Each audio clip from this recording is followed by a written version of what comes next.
Welcome to the Middle School Minute. I'm your co-host, Chad Cook. This is Will Avery. How you doing, Will? Doing good. Good. Well, we'll try to keep it at a minute.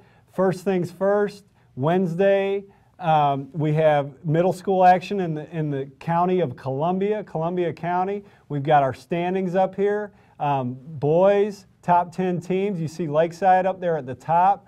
Lakeside boys will take on Riverside, 4-0 against 3-1 at Lakeside. That's kind of the key boys matchup. Lakeside has not been challenged except for maybe once against Grovetown, and so we're looking ahead to that one. When you get into girls standings, you have 4 teams up at the top, all at 3-1, and we've focused in on the Greenbrier-Stallings Island matchup, 2 3-1 teams battling each other. Will, you've seen Greenbrier's Taya Oliver. She's scoring about 70% of her team's points so far. Tell us a little bit about what you've seen from her. Well, she's very athletic. She really looks to dominate the game offensively. Left-handed, she's hard to stop. She had 23 of Greenbrier's 36 points, but she had all the points in the fourth quarter when they mattered. She's tough to stop. Yeah, one game she had 16 out of 22, so she does that quite regularly.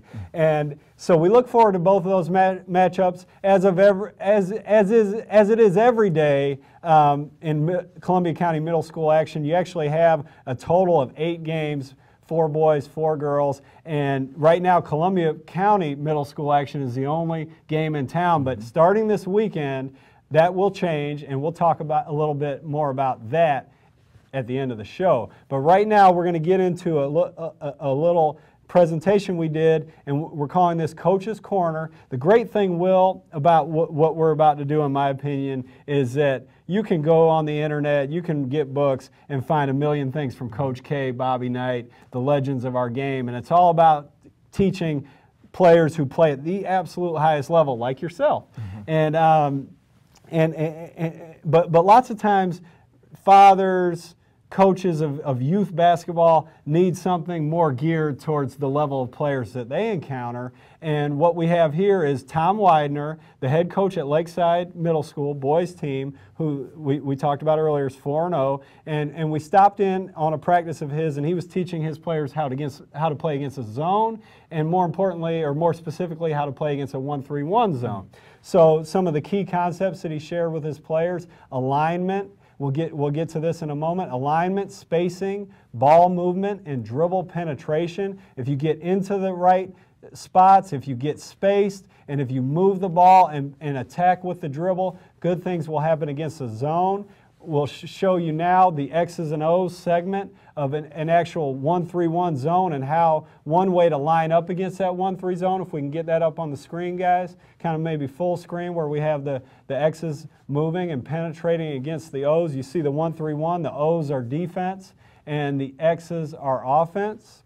And you see as the ball, the X that's moving is the player with the ball. As he penetrates, he'll bring the defense to him, and that's what you see here, creating openings elsewhere. So you're aligned properly, you are where the defense isn't, even front versus odd front zone, you're spaced properly, and you're penetrating against that zone. And now we'll show a little bit of footage from the practice. Actually, before we go to the footage, we'll come to another set of key concepts that Coach Widener introduced to his team, and we'll put those up on the screen now. And it's basically what young people can know, what coaches would want to know when teaching young people. And it's basically give them a limited number of things to think about. So as we go into the footage here, you'll see Coach Widener working with his team. And Will, as you know, 1-3-1, little pop quiz for you. What's the most dangerous place to be with the ball when you're playing against a 1-3-1?